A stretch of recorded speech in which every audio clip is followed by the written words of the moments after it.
യോഹന്നാന്റെ 10:10 നമ്മൾ ചിന്തിപ്പാനായിട്ട് എടുത്തത്. മോഷ്ടിപ്പാനും അറുപ്പാനും മുടിപ്പാനും അല്ലാതെ കള്ളൻ വരുന്നില്ല. എന്നാൽ കള്ളന്റെ കാര്യം കർത്താവ് പറയുകയാണ്. കള്ളൻ എന്ന് പറഞ്ഞാൽ പൈശാചിക സ്വഭാവമുള്ളവര് വരുന്നില്ല. അവര് വരുന്നത് എന്തിനാണ്? മോഷ്ടിപ്പാൻ, പിന്നെ അറുപ്പാൻ, മുടിപ്പാൻ. മോഷ്ടിക്കുക, കൊല്ലുക. നീ അവിടെ നിൽക്കുന്നില്ല. മുടിക്കുക. അതിനുവേണ്ടിയാണ് കള്ളൻ, പിശാച് നമ്മുടെ അടുത്തേക്ക് വരുന്നത്. എന്നാൽ കർത്താവ് പറയുന്നത് എന്താണ്? അവർക്ക് ജീവൻ ഉണ്ടാകണം. അത് എങ്ങനെയുള്ള ജീവൻ? സമൃദ്ധിയായിട്ട് ഉണ്ടാകുവാനും അത്രേ ഞാൻ വന്നിരിക്കുന്നത്. യേശുക്രിസ്തു വന്നത് നമുക്ക് ജീവൻ ഉണ്ടാകുവാനും. ആ ജീവൻ അല്പമായിട്ടുള്ളൊരു ജീവനല്ല. ശ്വാസം പോയി ഇല്ല പോകാം, ആ പരുവത്തിനുള്ള ജീവനല്ല. സമൃദ്ധിയായ ജീവൻ. നമുക്ക് സമൃദ്ധിയായ ജീവൻ ഉണ്ടാകാൻ വേണ്ടിയാണ് കർത്താവ് വന്നത്. ആ ജീവൻ തരാനാണ് കർത്താവ് നമ്മളെക്കുറിച്ച് ആഗ്രഹിക്കുന്നത്. അതിനുവേണ്ടിയാണ് ഞാൻ വന്നത്. അതുകൊണ്ട് ഞാൻ നല്ല ഇടയനാണ്.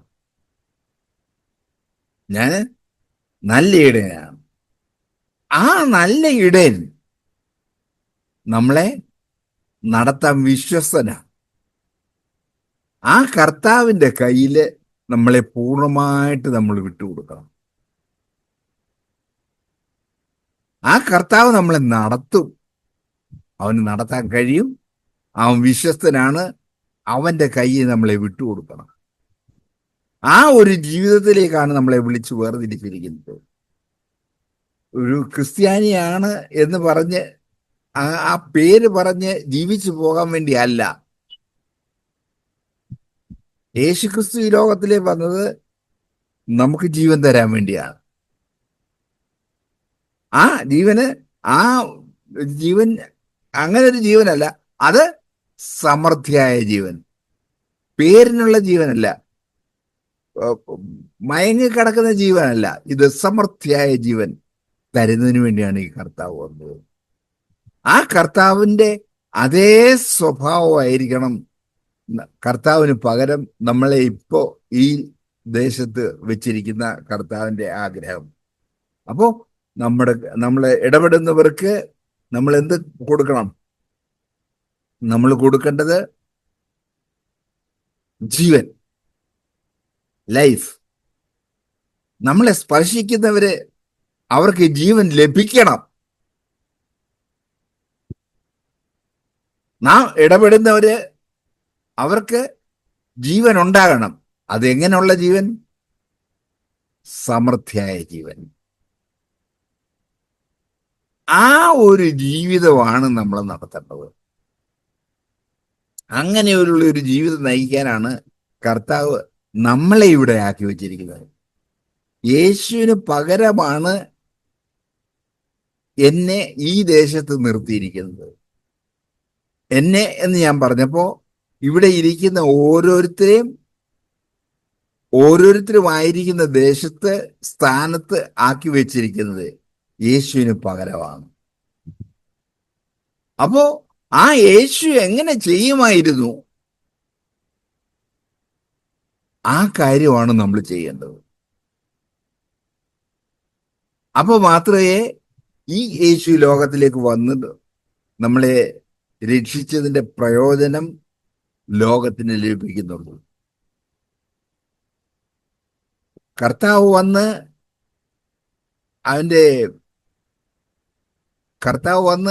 അവന്റെ ജീവൻ നമുക്ക് തന്നത്, ലോകത്തിന് അവന്റെ ജീവൻ തന്നത്, അവൻ സ്വർഗത്തിലിരുന്നവനാണ്. പിതാവിനോട് സമത്വമുള്ളവനാണ്. പിതാവിനോട് സമത്വമുള്ള പുത്രനാം ദൈവം. ഈ ലോകത്തിലേക്ക് വന്നു എന്ന് പറയുന്നത് തന്നെ എത്രമാത്രം ഒഴിച്ചിട്ടാണ്, അവന്റെ അവകാശങ്ങളെ എത്രമാത്രം വേണ്ടെന്ന് വെച്ചിട്ടാണ് ആ കർത്താവ് സ്വർഗത്തിൽ നിന്ന് ഈ ഭൂമിയിലേക്ക് വരുന്നത്. എന്നിട്ട് ഈ ഭൂമിയിലുള്ള മനുഷ്യന് ലഭിക്കുന്ന അവകാശങ്ങൾ പോലും ലഭിക്കാതെ അവൻ ക്രൂശിനെ സ്വീകരിക്കുകയായിരുന്നു.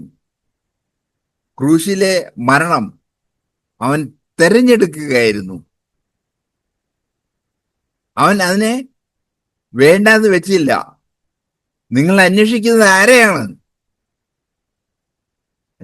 ഗസവന തോട്ടത്തിൽ വന്ന് പടയാളികൾ വരിക, നിങ്ങൾ അന്വേഷിക്കുന്നത് ആരെയാണ്?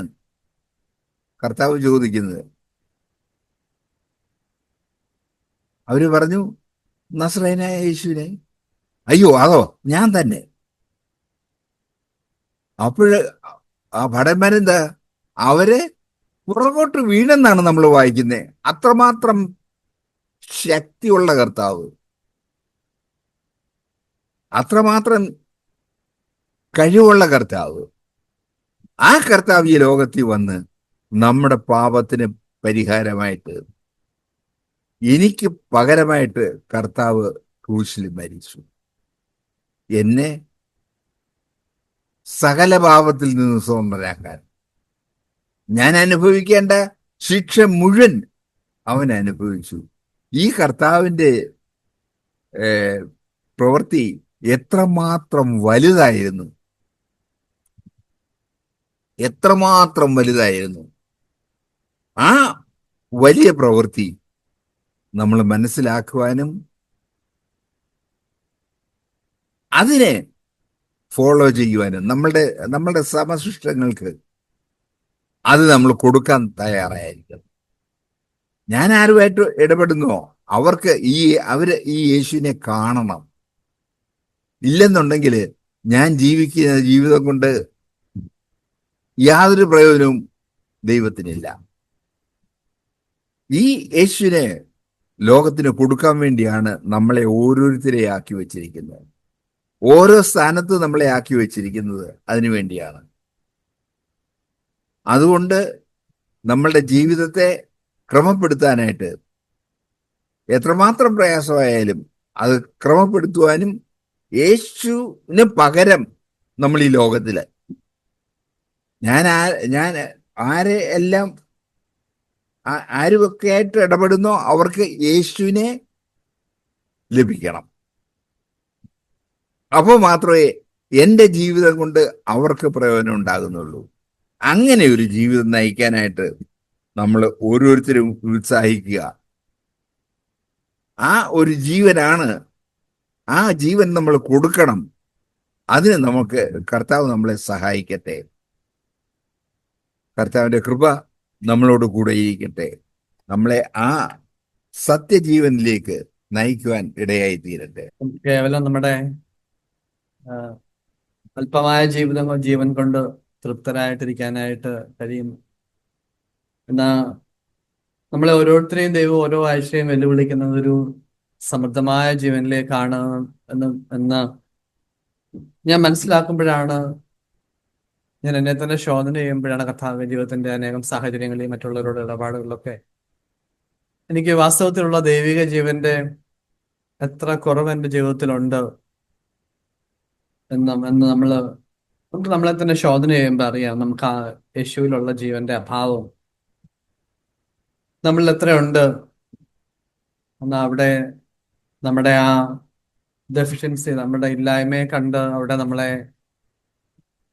നിറയ്ക്കാനായിട്ട് കഴിയുന്നത് കർത്താവിന് മാത്രമാണ്. നമ്മൾ കേട്ട പോലെ യേശു എങ്ങനെ അത് പ്രാപിച്ചു, സന്ദീപ് ഇപ്പൊ പറഞ്ഞു നിർത്തിയ പോലെ യേശു അതെല്ലാം ബൾക്കായിട്ട് സ്വർഗത്തിൽ നിന്ന് വരുമ്പോൾ ഇങ്ങോട്ട് കൊണ്ടുവരുമായിരുന്നില്ല. നമ്മൾ ഫിലിപ്പിയ ലേഖനം 2-ാം അധ്യായത്തിൽ വായിച്ച പോലെ യേശു തന്നെത്താൻ ഒഴിച്ചാണ്, യേശു എത്രത്തോളം യേശു തന്നെ എംപ്റ്റി ചെയ്ത് പിതാവിന്റെ ജീവനെ തന്നിൽ നിറച്ചു എന്ന് പറഞ്ഞ പോലെ നമുക്ക് മറ്റുള്ളവരോടുള്ള രണ്ടുപേരും നമ്മൾ സംസാരിക്കുമ്പം ഒരു ആർഗ്യുമെന്റിൽ വരുമ്പം നമുക്ക് യേശുവിന്റെ ജീവനെ വെളിപ്പെടുത്തണമെങ്കിൽ എന്തോ ചെയ്യണം? അവിടെ നമ്മൾ മരിക്കണം. പല സമയങ്ങളിൽ ആളുകളോട് സംസാരിക്കുമ്പോൾ ചിലപ്പോൾ ആളുകൾ ഇങ്ങനെ ഇച്ചിരി പ്രൊവോക്കേറ്റീവായിട്ട് നമ്മളെ പ്രകോപിപ്പിക്കുന്ന നിലയിൽ, അല്ലെങ്കിൽ ഒരു ആ, നമുക്കൊരു മത്സരത്തിന്റെ ഒരു ആത്മാവോട് ഒരാളോട് സംസാരിക്കുമ്പോൾ പെട്ടെന്ന് നമുക്കൊരാളിനോട് ഒരു സുവിശേഷം പറയണമെങ്കിൽ എന്തോ ചെയ്യണം? നമ്മൾ അവിടെ മരിക്കുന്നെങ്കിൽ മാത്രമേ, അവിടെ ഒരു ആർഗ്യുമെന്റ് ജയിച്ച് നമ്മളെ അയാളെ ഒന്ന് അടിച്ചിരുത്താനുള്ള, അല്ലെങ്കിൽ ആ ആളിനെ ഒന്ന് ചെറുതാക്കാനുള്ള ഒരു അവസരം നമുക്ക് കിട്ടുമ്പം നമുക്കൊരിക്കലും ആളിനെ യേശുവിലേക്ക് നടത്താനായിട്ട് പറ്റത്തില്ല. Unless V dye. അവിടെ നമുക്ക് മരിക്കാൻ നമ്മൾ സ്വയമായിട്ട് ചൂസ് ചെയ്യുന്നെങ്കിൽ മാത്രമേ ആളിനെ വെട്ടി ഇല്ലാതാക്കാനുള്ള ഒരു ശ്രമത്തിൽ അവിടെ നമ്മൾ മരിക്കുന്നെങ്കിൽ മാത്രമേ നമ്മുടെ ആ ഒരു മുന്നോട്ട് നീക്കുന്ന കരുവിനെ നമ്മൾ പിന്നോട്ട് വലിച്ചു വെച്ച് ആ ആർഗ്യുമെന്റ് തൊട്ടാലും വേണ്ടിയില്ല എന്ന് വിചാരിക്കുന്നിടത്ത് മാത്രമേ, നമ്മളെ തന്നെ ഒന്ന് ചെറുതാക്കാനായിട്ട് നമ്മൾ മനഃപൂർവ്വമായിട്ട് ചൂസ് ചെയ്യുന്നെങ്കിൽ മാത്രമേ നമുക്ക് യേശുവിനെ അവിടെ കൊടുക്കാനായിട്ട് കഴിയത്തുള്ളൂ. എന്ന് പലപ്പോഴും പറഞ്ഞ പോലെ പലപ്പോഴും ക്ഷമിക്കേണ്ട ഒരു കാര്യം വരുന്ന സമയത്ത് നമ്മൾ എത്ര എത്ര കടുംപിടുത്തമുള്ളവരാണ്. നമ്മുടെ ബേസിക് നേച്ചറിൽ നമുക്ക് മറ്റുള്ളവരോട് ക്ഷമിക്കാനായിട്ട് പലപ്പോഴും കഴിയാറില്ല എന്ന് ഞാൻ പല സമയങ്ങളിലും ഞാൻ കണ്ടിട്ടുണ്ട്. എന്നാ അവിടെയൊക്കെ യേശുവിന്റെ ജീവനെ വെളിപ്പെടുത്തണമെങ്കിൽ ഞാൻ അവിടെ എന്നെ തന്നെ എം ടി ചെയ്യേണ്ടതായിട്ടുണ്ടോ എന്ന് നമ്മൾ കേട്ടു. അപ്രകാരം ജീവിക്കാനായിട്ട് ഞാൻ ആഗ്രഹിക്കുന്നു. ഞാൻ സാമ്പാറിനെ ഓർക്കുന്നു. സഹോദരൻ വർഷങ്ങൾക്ക് മുമ്പ് ഞാൻ ദമാമിന്ന് ട്രാൻസ്ഫർ ഒരു റിയാദിന്റെ സെന്ററിലോട്ട് ഞങ്ങളുടെ വിവാഹത്തിന് ശേഷം വന്ന സമയത്ത് പറഞ്ഞ ഞാൻ കണ്ടിട്ടേ ഇല്ല. ജോർജ് ഡുബറിനെ നമ്മുടെ ബഹറിലെ ജോർജ് ഡുബറിനെ വിളിച്ചിട്ടാണ് ആദ്യമായിട്ട് ഞാൻ സാമ്പാറിന്റെ വീട്ടിൽ പോകുന്നത്. സഹോദരൻ വളരെ, ഞാൻ ഓർക്കുന്നു, സൗദി അറേബ്യയിലെ ഏത് സമയത്തും മുത്തവ എന്ന് പറഞ്ഞ റിലീജിയസ് പോലീസ് ഏത് സമയത്തും പിടിക്കപ്പെടാൻ സാധ്യതയുള്ള ഒരു സ്ഥലത്താണ് റിയാദിന്റെ സെൻട്രൽ ടൗണിൽ ബേറിന്റെ വീട്ടിൽ വേറെ മീറ്റിംഗ് നടത്തിക്കൊണ്ടിരുന്നത്. ഏത് സമയത്തും അത്രയും പേരെയും പൊക്കിക്കൊണ്ടു, അത്രയും പേരെയും മൊത്തം പേരെയും പിടിച്ചുകൊണ്ട് പോകാൻ സാധ്യതയുള്ള ബേറിന്റെ വീട്ടിൽ മീറ്റിംഗ് നടത്തുമ്പം ബേറിന്റെ തന്നെ ജീവനും കുഞ്ഞുങ്ങളുടെയും ഭാവിയൊക്കെ അപകടത്തിലാക്കാൻ ഉള്ള ഒരു സാഹചര്യത്തിലാണ് വളരെ നാളുകള്, ഞാൻ വളരെ ചെറിയ സമയത്തെ ബേറിനോട് ഉണ്ടായിട്ടുള്ളൂ. ആ സമയത്തിലെല്ലാം വേറെ കർത്താവിലുള്ള വിശ്വാസത്തിൽ ആ മീറ്റിംഗ് ഒരു വലിയ കുടിവരവായിരുന്നു എന്ന് ആദ്യം ഞാൻ കേട്ടിട്ടുണ്ട്. പക്ഷേ ഞാനവിടെ ചില സമയത്ത് കുറച്ച് സഹോദരങ്ങൾ മാത്രമേ, അച്ഛനും പേറും സാമ്പാറിന്റെ അനിയനും പോലുള്ള കുറച്ച് സഹോദരങ്ങൾ മാത്രമേ ഉണ്ടായിരുന്നുള്ളൂ. വേറെ അവിടെ സന്ദീപ് പറഞ്ഞ പോലെ ഒരു പിതാവിന്റെ ഹൃദയത്തോടെ വേറെ ആദ്യമായിട്ട് കാണുന്നവരെ ക്രിസ്തുവിന്റെ സ്നേഹത്തിൽ സ്വീകരിക്കാനായിട്ട് അവരെ, ഈ പറഞ്ഞ പോലെ ഞങ്ങളൊക്കെ ദൂരെ, ഞാൻ ഒരു 100 കിലോമീറ്റർ ദൂരെ നിന്നാണ് മീറ്റിങ്ങിന് പോകുന്നത്. അപ്പൊ ആ സമയങ്ങളിലൊക്കെ അവിടെ പോയി എന്റെ വീട്ടിൽ സ്റ്റേ ചെയ്ത് താമസിക്കാനും അങ്ങനെയുള്ള കാര്യങ്ങളൊക്കെ വേറെ വളരെ കമ്പാഷനേറ്റ് ആയിട്ടും വളരെ കൺസെൻട്രേറ്റ് ആയിട്ട് ഇരുന്ന് ഞാൻ ഓർക്കും. ഞാനൊരു ഒരു ഒരു ഒരു വളരെ തണുപ്പുള്ള ഒരു ദിവസം ഞാൻ എൻ്റെ ഓപ്പൺ ഹോളിൽ കിടക്കുവാണ്. അപ്പം രാത്രി എന്നെ വന്ന് വിളിച്ചു. എന്നിട്ട് പറഞ്ഞു, എന്തിനാ ഇവിടെ കിടക്കുന്ന, കുഞ്ഞുങ്ങൾ അവിടെ അകത്തെ റൂമിൽ AC ആണ്, എനിക്കൊന്ന് ഹീറ്റർ എന്തുകൊണ്ട് അവിടെ കിടക്കാമല്ലോ.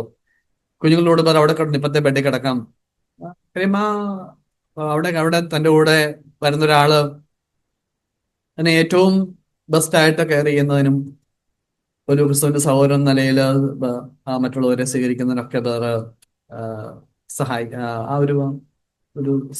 ആ ഒരു സഹോദരന്റെ സ്നേഹത്തോടെ വേറെ എടുത്തിട്ടുണ്ട്. എന്നാൽ വേറെ വളരെ വളരെ സ്റ്റേണായിട്ട് എല്ലാവരോടും കാര്യങ്ങൾ വ്യക്തമായിട്ട് പറയുന്ന ഒരാളും കൂടെ ആയിരുന്നു. കാരണം ഒരു ദൈവത്തിനെ എടുത്ത് സൂക്ഷിക്കുമ്പോൾ ഒരിക്കലും ആ ഒരു എന്താ ഒരു വിട്ടുവീഴ്ചയില്ലാതെ പറയാനുള്ള കാര്യങ്ങൾ ആരോടും, ചില കാര്യങ്ങൾ മീറ്റിങ്ങിനിടയ്ക്ക് തന്നെ സഹോദരന്മാർ എന്തെങ്കിലുമൊക്കെ കാര്യങ്ങൾ പറയും, വേറെ അങ്ങനല്ല എന്ന് പറഞ്ഞ് വേറെ ഇരിക്കുന്നതിന് മുന്നേ തന്നെ അത് കറക്റ്റ് ചെയ്യാനുള്ള ഒരു ധൈര്യവും വേറെ കാണിച്ചു.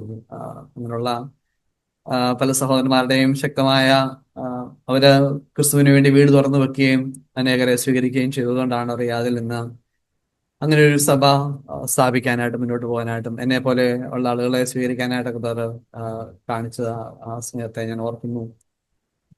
ഞങ്ങളുടെ സഹായത്താണ് യേശു വന്നത് നമുക്ക് ജീവൻ ഉണ്ടാകുവാനും സമൃദ്ധിയായി ജീവൻ ഉണ്ടാകുവാനുമായിട്ടാണല്ലോ കേട്ടത്. എനിക്ക് പറയുന്ന അങ്ങനെയാണല്ലോ. പക്ഷേ കള്ളൻ വരുന്നത് മോഷ്ടിപ്പാനും അറപ്പാൻ, കൊല്ലാനും, മുടിപ്പാനും. അപ്പം ദൈവവചനം നമ്മിൽ നിന്ന് എടുത്തുകൊണ്ട് പോകാനാണ് കള്ളൻ വരുന്നത്. അങ്ങനെ വരുമ്പം അപ്പം നമ്മൾ ചെയ്യേണ്ടത് സ്തെഫാനോസിന്റെ അടുത്ത് പല്ല് കടിച്ചും ഒക്കെ വന്നപ്പം സ്വർഗത്തിലേക്ക് നോക്കി. സ്വർഗത്തിലേക്ക് സന്ദീപ് പറഞ്ഞ പോലെ ഉറ്റുനോക്കിയപ്പം അവിടെ ദൈവ തേജസ്സും പിന്നെ പിതാവിന്റെ വലതുഭാഗത്ത് യേശുവും നിൽക്കുന്നതും കണ്ടു. ആ യേശുവിനെ നമ്മുടെ രാജാവ്, അവന്റെ രാജ്യത്തിലാകുമ്പോൾ അവന് നമ്മുടെ ആ ഒരു രാജാവേ ഉള്ളൂ.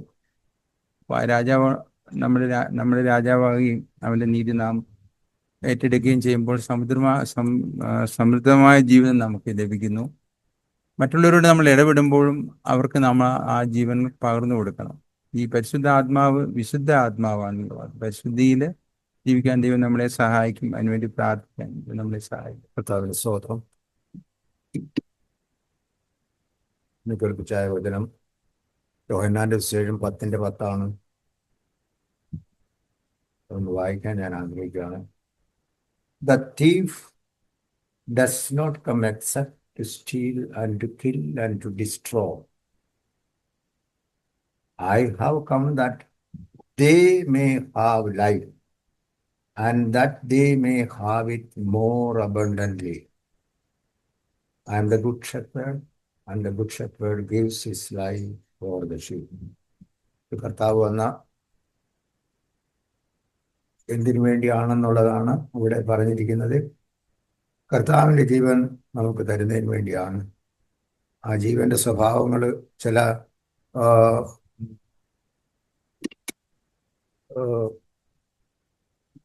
വാക്യങ്ങളിൽ കൂടി താൻ സഹോദരൻ കാഴ്ചവെച്ചു. അതിൽ ഈ സ്തെഫാനോസിന്റെ കാര്യത്തെ പറ്റി പറഞ്ഞല്ലോ. അപ്പോസ്തലപ്രവൃത്തി 7-ാം അധ്യായത്തിൽ ഇങ്ങനെ പറയുന്നു. അതിനു മുമ്പേ എനിക്ക് പറയാനുള്ള ഒരു പ്രശ്നമുണ്ട് ഈ ക്ഷമയുടെ കാര്യത്തെ പറ്റി. അതൊരു വലിയൊരു പ്രശ്നമാണ് എൻ്റെ ജീവിതത്തിലാണ്. പലർക്കും ഞാൻ ചെയ്ത തെറ്റിനല്ല, അവരെന്നോട് ചെയ്ത് ചില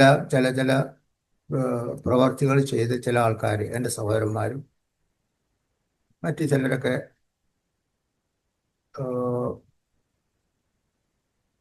ക്ഷമിക്കാൻ പാടില്ലാത്ത ചില പ്രവർത്തികളൊക്കെ ചെയ്തിട്ടുണ്ട്. പക്ഷേ ഇന്നത്തെ ഞാൻ പല പ്രാവശ്യം അത് ഏറ്റു പറഞ്ഞിട്ടുണ്ട്. എന്നിരുന്നാലും ഇന്ന് ആ വാക്യം എന്നെ ഒന്ന് ഓർമ്മിപ്പിച്ച ഇങ്ങനെയാണ്. സ്തെഫാനോസിന്റെ ഒരു വാക്യം സ്തെഫാനോസ് പറഞ്ഞതായ ഒരു സംഗതിയാണല്ലോ.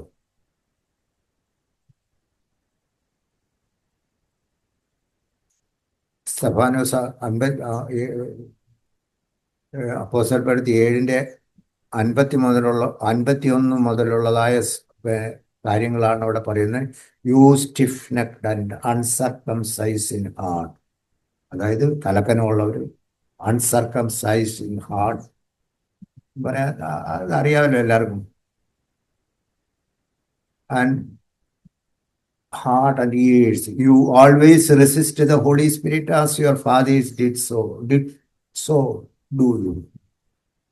ഇതെല്ലാം അവരെ പറ്റി പറയുന്നതാണ്. which the prophets did your fathers not persecute, and they killed those who foretold the coming of the just one, അതായത് just one എന്ന് പറഞ്ഞ കർത്താവ്, whom you now have become the betrayer and murderers, who have received the law by the direction of angels and have not kept it. ഇത്രയും പറഞ്ഞ അവസരത്തിൽ when they heard these things they were cut to heart and they gnashed at him at their teeth. പല്ല് കടിച്ചുകൊണ്ട് അവന്റെ നേരെ ചെന്നു. But he, being full of Holy Spirit, gazed into heaven and saw the glory of God. അവർ പല്ല് കടിച്ചുകൊണ്ട് വന്നെ സ്തെഫാനോസിന്റെ പക്കൽ നിന്നുള്ള ഒരു സംഗതിയാണ് 55 പറയുന്നത്. Being full of Holy Spirit gazed into heaven and saw the glory of Jesus standing at the right hand of God. ഇതിപ്പം കർത്താവ് അവനെ കല്ലെറിഞ്ഞ് കൊല്ലുന്ന അവസരത്തിൽ ഞാനിത് കേട്ടിട്ടുള്ളതാണ്. ഈ ഈ സ്തെഫാനോസിന്റെ ആത്മാവ് ചെല്ലുന്ന അവസരത്തിൽ സ്തെഫാനോസിനെ റിസീവ് ചെയ്യുന്നതിന് വേണ്ടി നമ്മുടെ കർത്താവ്, വാഴ്ത്തപ്പെട്ട കർത്താവ് നിൽക്കുകയാണെന്നാണ് ചില ആൾക്കാർ പറഞ്ഞത്. ഇതിനകത്ത് പറഞ്ഞു, he saw the Son of Man standing at the right hand of God, and they cried out with a loud voice and stooped their ears and ran at him and with one accord, and they cast him out of the city and stoned him. പട്ടണത്തിന് പുറത്തു കൊണ്ടുപോയാണ് അവനെ കല്ലെറിഞ്ഞത്. And the witnesses laid down their clothes at the feet of the young man Saul. ഇതേപറ്റി സൗരം പറഞ്ഞു. ഈ ശൗലെന്ന് പറഞ്ഞു കഴിഞ്ഞാൽ നമ്മുടെ ക്രിസ്ത്യാനികളെ എല്ലാം വൈപ്പ് ഔട്ട് ചെയ്യുന്നതിന് വേണ്ടി പരിശ്രമിച്ചുകൊണ്ടിരുന്ന ഒരു മനുഷ്യനാണ്. ആ ആളാണ് ഇതിൻ്റെ താഴോട്ടുള്ള വാക്യങ്ങളും കൂടെ വായിക്കുന്ന അവസരത്തിൽ സൗരം പറഞ്ഞായിരുന്നത്. ഈ വാക്യം കൂടെ ഞാൻ വായിച്ചിട്ട് ഞാൻ നിർത്താം. And they stoned the Stephen as he was calling on the Lord, saying, Lord Jesus, receive my spirit. And he knelt down and cried out with a loud voice, Lord, do not charge them with this sin. അവർക്ക് പല പാപങ്ങൾ കാണുമായിരിക്കും. പക്ഷേ അവൻ്റെ ആ പറച്ചില്, do not charge this, എൻ്റെ പേരിലുള്ളതാ ഈ പാപം അവർക്ക് കണക്കിടരുതേ എന്ന് ഇത് പറയുന്നുണ്ടേ. എനിക്കും ശരി, അത് എന്നെ ടച്ച് ചെയ്തതാണ്. എല്ലാവർക്കും I give because കർത്താവ് വന്നത് ക്ഷമ പഠിപ്പിക്കാനും കർത്താവിൻ്റെ വഴികളിൽ നടക്കുന്നതിന് വേണ്ടിയാണ്. കർത്താവിനെ സഹായിക്കട്ടെ. വളരെ നന്ദി പറയുന്നു. കേട്ടത് യോഹന്നാൻ 10:10-11 അതിലെനിക്ക് മനസ്സിലായത്,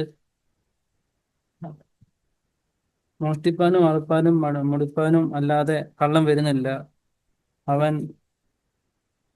അവർക്ക് ജീവൻ ഉണ്ടാകാനും സമൃദ്ധിയായിട്ട് ഉണ്ടാകാനും അത്രേ ഞാൻ വന്നിരിക്കുന്നത്. ഞാൻ നല്ല ഇടയനാകുന്നു. നല്ല ഇടയൻ ആളുകൾക്ക് വേണ്ടി തൻ്റെ ജീവനെ കൊടുക്കുന്നു. ഇതിലെനിക്ക് മനസ്സിലായത്, യേശു നല്ല ഇടയൻ എന്നെ വെളിപ്പെടുത്തുകയും നമുക്ക് ജീവൻ സമൃദ്ധി നൽകാമെന്ന് താൻ വന്നതിനെയും പറയുന്നു. അപ്പൊ ഇതിൽ എനിക്ക് മനസ്സിലായത്, ഒരു സങ്കീർത്തനത്തിൽ പറയുന്നുണ്ട്. അതെല്ലാവരും നമുക്ക് അറിയാവുന്ന വാക്യമാണ്.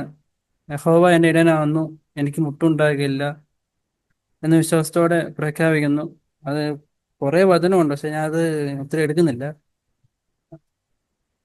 ഇത് നമ്മളെ പഠിപ്പിക്കുന്നത് യേശു നല്ല ഇടയനാണ്. അവിടുന്ന് നമ്മെ സ്നേഹത്തോടെ കാത്തു സൂക്ഷിക്കുകയും ആവശ്യങ്ങൾ നിറവേറ്റുകയും ശരിയായ വഴിയിലൂടെ നടത്തുകയും ചെയ്യുന്നു.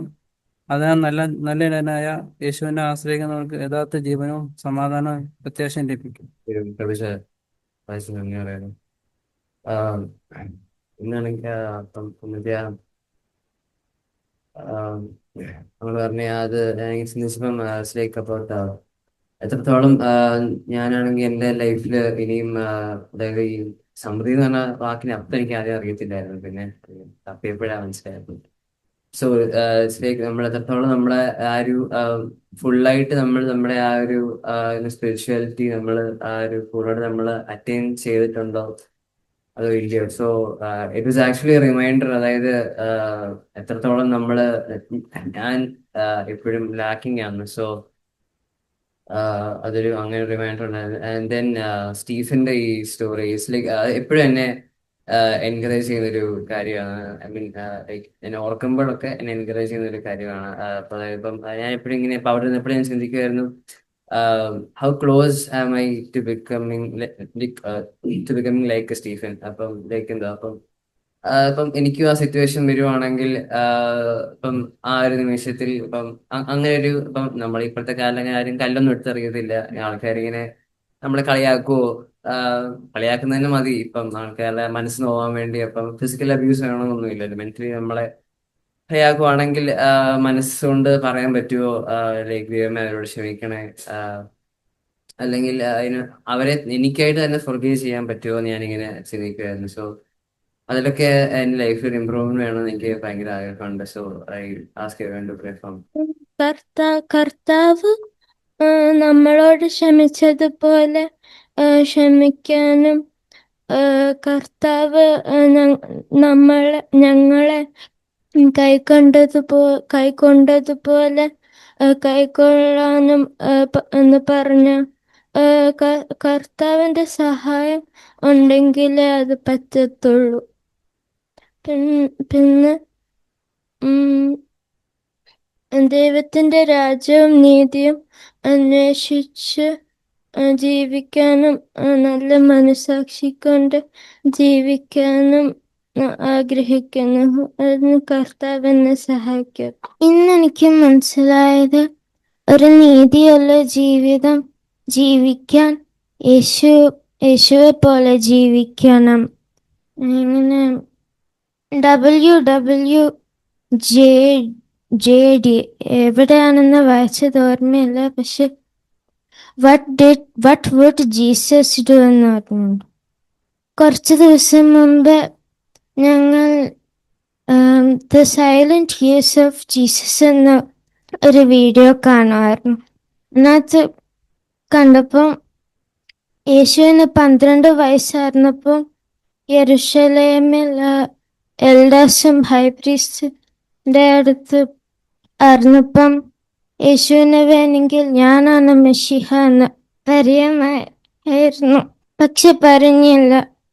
30 വയസ്സുവരെ മാതാപിതാക്കൾ അനുസരിച്ച് താഴ്ത്തപ്പെട്ട് ജീവിച്ചു.